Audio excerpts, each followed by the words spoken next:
Hey team, welcome back to Raw Spec.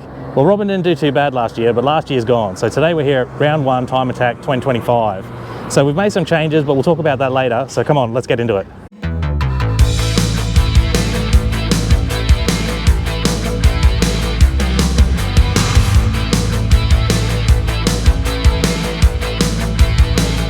I started with a list of things I had to do and things I wanted to do.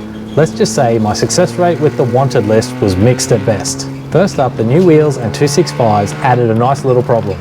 The right front tyre decided to eat the guard. Strangely, the other side, the loaded one, was fine. So either I did a better job rolling that guard, or I just got lucky. Instead of gambling again, I decided to slap on some flared guards. Club spec rules allow up to a 50mm flare, so I decided to put on some cheap 45mm universal flares. After measuring and sitting them on the guard, I decided to rotate them forward instead of centering them. Why? Well, aero. I'm hoping they act as deflectors, helping the air flow around the tyre. I drilled the first hole, installed an M6 nutsert, and then repeated the process. Some areas didn't have enough material, so I had to resort to self-tappers. Not ideal, but it works. End result, a solid 30mm extra clearance. Not the full 45mm, but definitely enough to stop the tyre from munching on the guard again. And of course, I finished it off with some sparks. Angle grinder tyre. You might remember I parked Robin deep in the sand trap last year.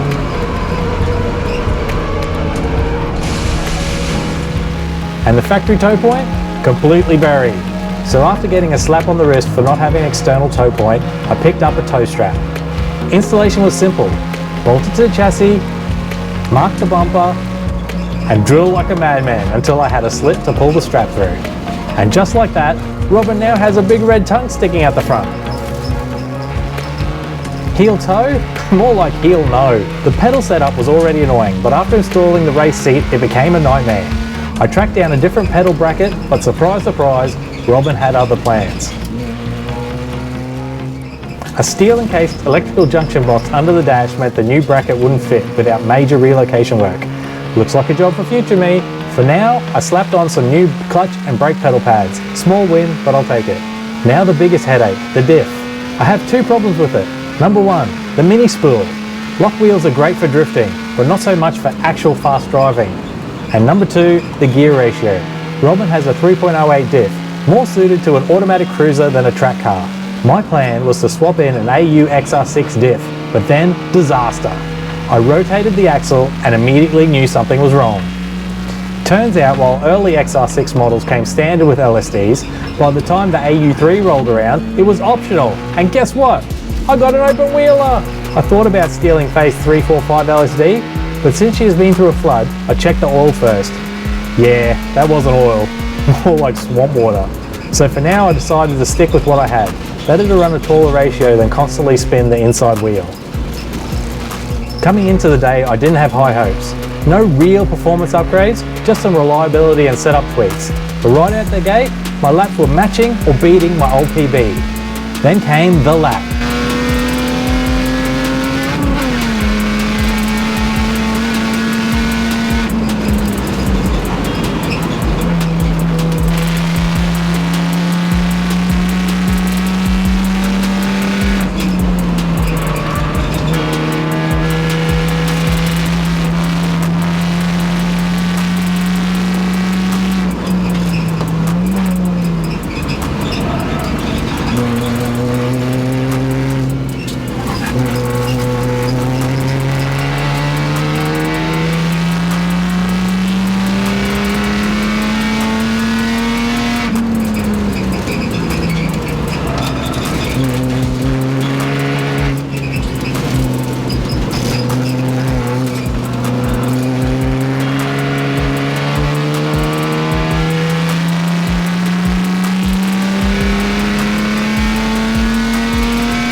.044. So close to breaking into the 59s.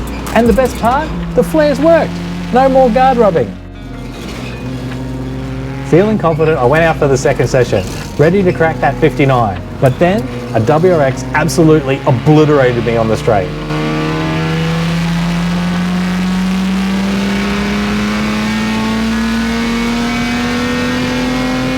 it was a brutal reminder of how underpowered Robin is. But guess what?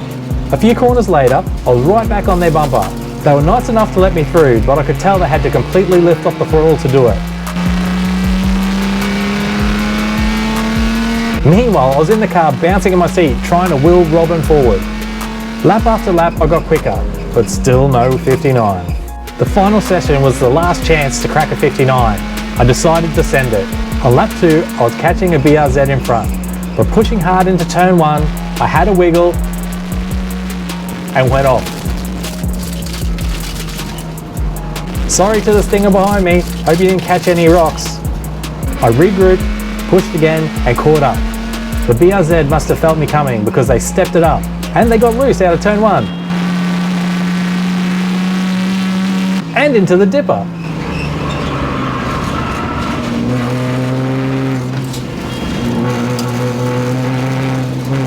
They let me pass, but it took me so long to get by, I was still offline for the next corner.